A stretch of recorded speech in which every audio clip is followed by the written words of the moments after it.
Heat of the moment, curse of the young, spit out your anger. Don't swallow your tongue. Join us as we discuss the song Stick It Out by Rush. Every Rush song by Rush. Well, here we go, gents. Another rockin' song from Counterparts. Oh, Counterparts. Yes. So,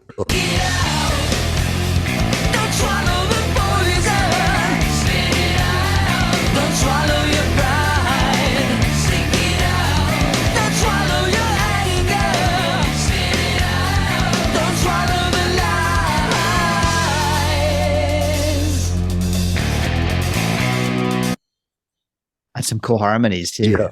Yeah, I love that. I love its rockiness. It rocks. I just, come on, man. I remember. That's cool, Raph. When me and my current wife, not the previous ones. Oh yes, right, we were driving around looking at apartments. Okay. And I don't remember which radio station it was, but they said, we're going to have the new Rush single out, be coming up. And of course, you have to go through 20 minutes of commercials and stuff. And, oh my gosh. And they don't make any announcement. They come out of commercials and you hear, with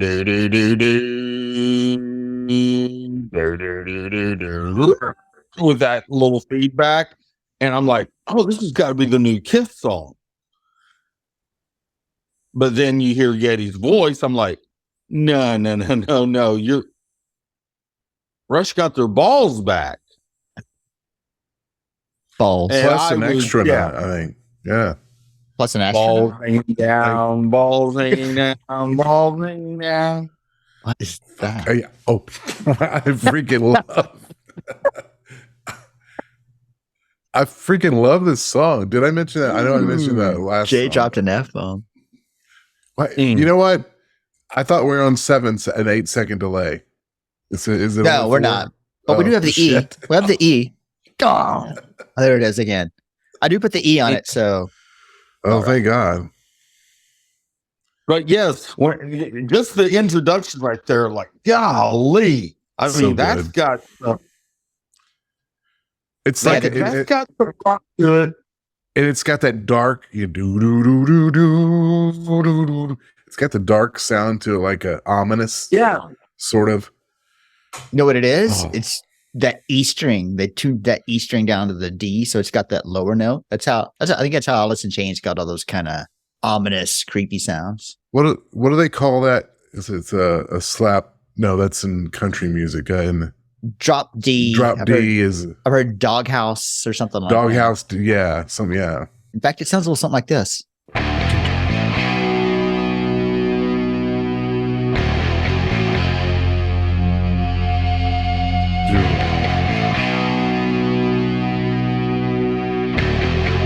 And there's feedback.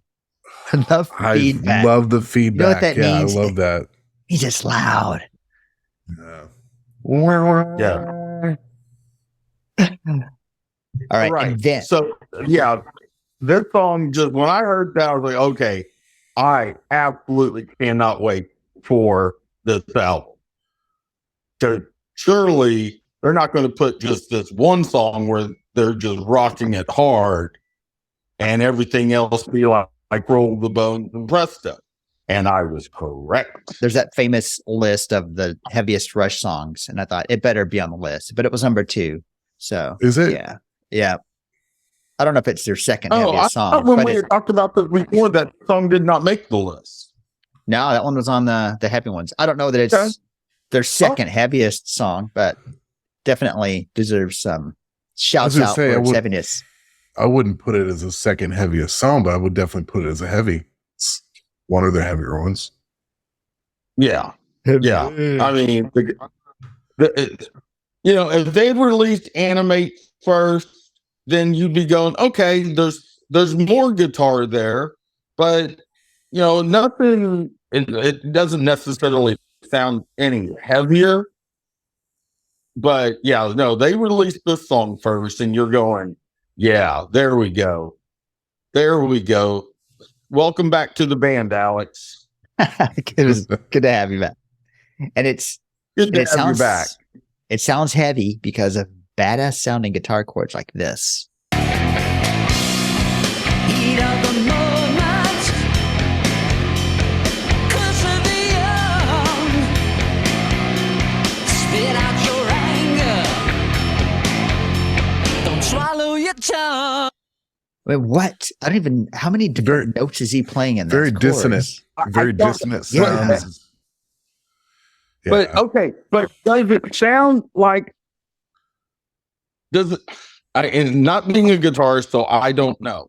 But to me, it almost sounds like he's making a mistake, but it's a correct mistake. Just letting it ride.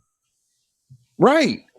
Like he's just not, I don't know, strumming all the strings correctly or something, when a guitarist is figuring something out and he's just not quite getting it, but it's so perfect. He meant to play something else and he's like, wait a minute. Yeah, this sounds but that sounds cool. Yeah. I can't think of it. I can't think of it now, but I know that there are times when he's done in the melodies notes that aren't really in that key. They're kind of a wrong note, but he does it on purpose because it works and it sounds cool. But I wish I would. Well, what he did there worked as well. That definitely works. I'm just trying to think of all the rock and heavy metal music that I've listened to throughout the years. Any guitarist making a sound like that? No, I can't think. It's almost kind of like a bluesy sounding, like it's got that seven or whatever. Just adding then those extra notes that make it seem so full and powerful like this. Heat of the moment, curse of the young, spit out your anger. Another cool thing about that too is how Neil's driving that downbeat on the ride cymbal, and a lot of that guitar riff is on the upbeat. So you've got that back and forth between the two. And again, like I talked about when we covered Anime, he's doing that same eighth note pattern on the ride cymbal, but this time he's hitting the bell on the downbeat and the body of the ride on the upbeat. Oh, I'm going to listen for that. So he's hitting the body on the upbeat along with that, most of that strumming of the guitar riff too. Right. Heat of the moment, curse of the young, spit out your anger, don't swallow your tongue. So cool. And I like Getty's vocals on that. Don't swallow your tongue. Yeah. Don't swallow your tongue. Yeah, it's just isolated, no music, just the vocal. Yeah, right. I like that. And it was around that same time that I think it was Pearl Jam. I don't know if anyone else was doing it. I was listening to a lot of Pearl Jam at that time, but it was like dry vocals. There's no reverb on it. There's no the delay where it doubles it, electronically, so that it hides how he's not hitting the notes. Because a lot of singers will, like me, would have to do that, add some effects to it to hide how the vocals aren't that great. But that's just raw. It's just. I love the dry vocal sound. Like a lot of the country music I like. I love that sound. I like the dry vocal. Yeah. Because we don't have that not over digitized, then magnetized, and emphasized, and electrified, dynamic, and other eyes. But this all hydromatic. Well, it's the grease lightning. The grease lightning. Oh, go grease lightning. Grease lightning, go. Oh, wait, Sorry. Tim, what were you saying before Jay and I broke into grease? Talking about it was the sound engineer that they brought in for this album, Kevin the Caveman, don't remember his last name, that was pissing Alex off a lot because Alex wanted to bring in all of those effects, boards, and all that stuff. And he said, no, we're not doing that. I want you to plug into this amp, and I'm miking that. Play your guitar. Just shut up and do what I tell you to do, basically. Yeah. You know, That's and Alex at times was, no, I want to put some effect on it. He's like, no, you're not going to do it. You know, the sound engineer, his first gig with the band Rush, very established rock and roll band, had sold some albums, had done a bunch of tours, sort of knew what they were doing. And you got a sound engineer saying, no, Yeah.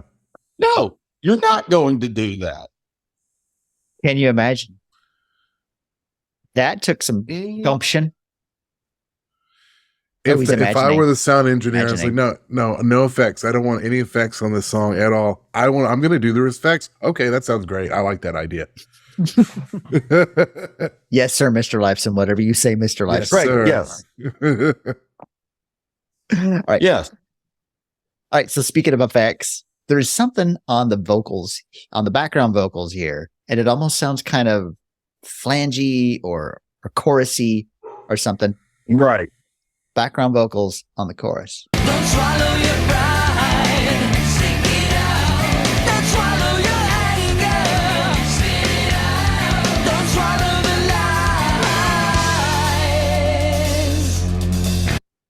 And I can't figure out what it is. I mean, there's a lot of them. They're layered and they're panned, so it's got a big full sound. And I think they're also clean. There's not a lot of delay and reverb. They don't ring, but it seems like there's some sort of chorus thing on them where it's a little wavery.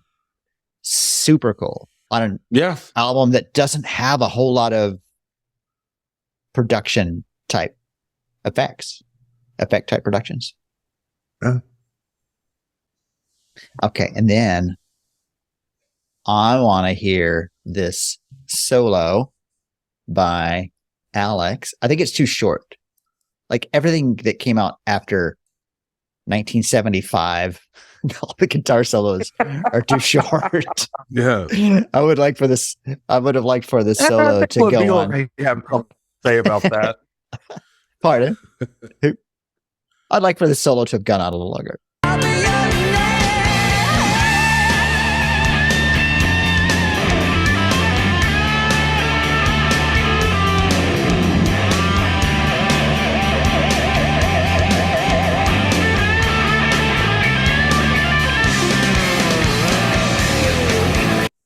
It's got that stuff, he's just riding that note and bending the string, and then the whammy bar stuff. Let him do one more rotation there. Yeah.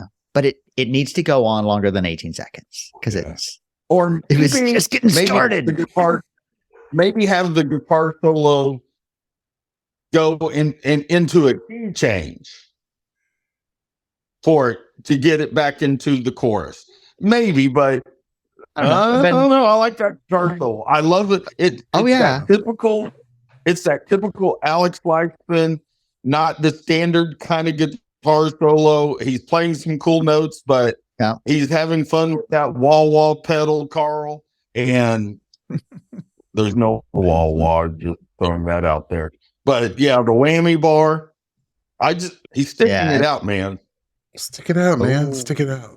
What does that mean? Next episode. And that's why I love those first few albums. So much guitar. If you go back towards the end of the second verse, right before you go into that chorus, there's another example of Neil who's on the downbeat, but he does hit the upbeat on the Bella of the Ride with that scary sounding guitar part. I don't believe you. Let's listen and see.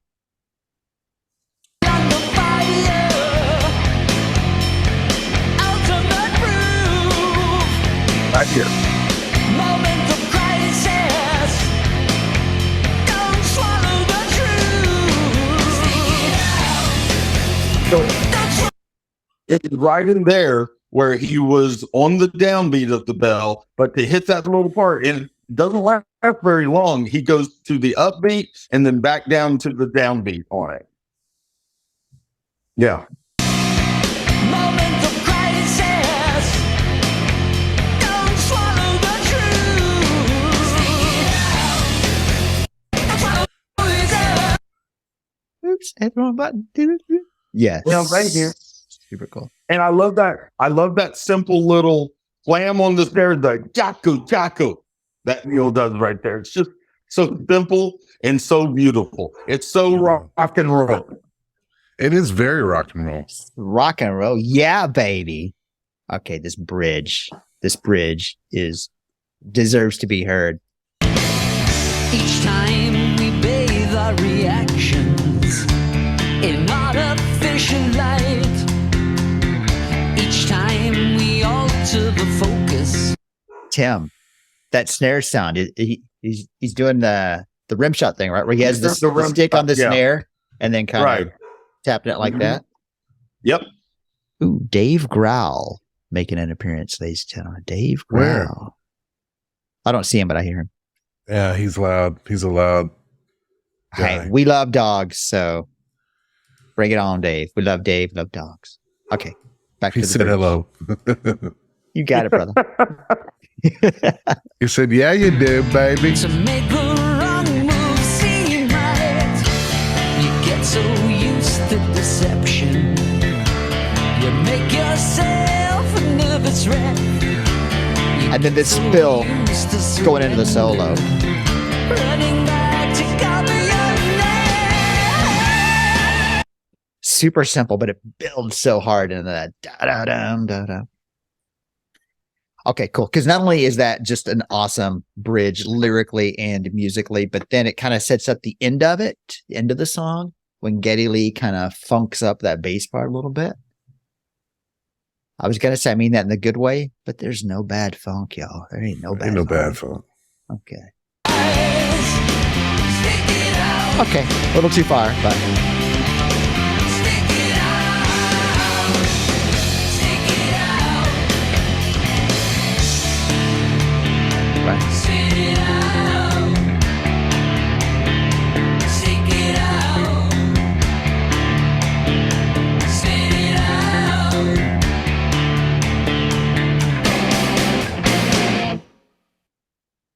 Yeah, baby. Just in it right there. and then also Man. cool how they're doing the chorus, the vocals from the chorus over the bridge, more like the bridge riff, and maybe they're the same progression, so it just works. Yeah. That's cool. But then that bada with the chords and kind of funky doo doo doo doo doo doo, that is just, that's so cool. And again, drumming wise, this one isn't a particularly hard song to play either. It's just, again, he just comes up with the perfect song for the perfect music. Yeah. So would you Perfect say, song for the perfect part for the perfect music. oh yeah, he does. So would you say 2 or 3 for Neil for the drums? Yeah, I would say it's in the middle. Bass. How about that? I'm talking about bass? difficulty. Difficulty Yeah. wise, it's in the middle. Like Yeah. technical, In the Yeah. middle of all of it. technicality, badassness. I mean, it's a good, solid, heavy drumming with some Yeah. very tasteful fills. Bass. How would you rank the bass? I would put Yeah. it in the middle as well. A middle, but with, like what he's doing at the end, that's some pretty Yeah. cool stuff right there. Yeah. But With some yeah, flair. I mean, yeah. For the most part, a good Geddy bass line. A lot of bassists aren't going to attempt it. But yeah, 2 with a little bit of flair Right. at the end. I'm just curious if that jack wagon he said on Earthshine he would just would have played a regular bass line. I wonder if he was throwing a fit that it's Geddy and Alex playing the introduction together, because Geddy is playing the guitar part. You know what? Not a typical bass line. There's no Jack pleasing. wagon. There's no pleasing you, Jack. Yeah, we said that. And his name is Jack. And his Oh, last is it name really is Jack? Yeah. His last name No. is Wagon. Oh, okay. Right. Wait, let me look because I could have swore his name was Jabroni. Actually, his first name's Jack. His last name's Wagon. His middle name is Chuck. Jack Chuck Wagon. Wagon. Continue your mom. Chuck Jack Wagon. Chuck Wagon, get yourself into this house. You're going to catch your death. How about the guitar? 1, 2, or 3 for Alex. I would also put it in the middle road, but that part, that dissonant little thing that's just a note. That's not a note. That's really cool. Yeah. But yeah, I put it in the middle. That I don't know. Well, because a 1's not bad, but just such 3 great Yeah. musicians. Just Yeah. just expect a lot. Just so later, if someone Yeah. say, "What are the good Alex songs?" Vocals. I think the best part of the I think the vocals. vocals are really good on there. Oh, you guys say 1? I especially going into the guitar solo, the running back to cover your neck. Your neck. Okay. All right. Yeah, and I don't know how much of that chorus, the background vocals, the answer that is him, and how much of it is the mixing and the engineering. But yeah, solid. Yeah. Keyboards? I don't really notice any keyboards in it. Are there any little pads in there? That I Yeah, didn't there's notice? some in that in the beginning of that breakdown. You hear it's got to be keyboards, I guess. It's some little high kind of thing that happened. Don't know really how to describe it. It's a certain word the French call I don't know what. Each time we bathe our reactions in artificial light. Each time we alter the focus to make the wrong move seem right. You get so used to deception, you make yourself a nervous wreck. You get so used to. It's kind of like a doo-doo. Yeah, yeah. Is that a keyboard or is it? Okay. All right. I mean, There's a little bit there. the Yeah. French horn, There's a little bit, not really playing any. at very high speed. All right. Well, that's all my notes for Stick It Out. What y'all got? Y'all got anything else? No, Well, you've heard what we think about Stick It Out. It doesn't really matter because what's important is what you think. So email us 2112 at every Rush song. Catch us on the Soch and on YouTube at every Rush song. Tim, it's all you, baby. Take us out, love. thank you very kindly. Good night.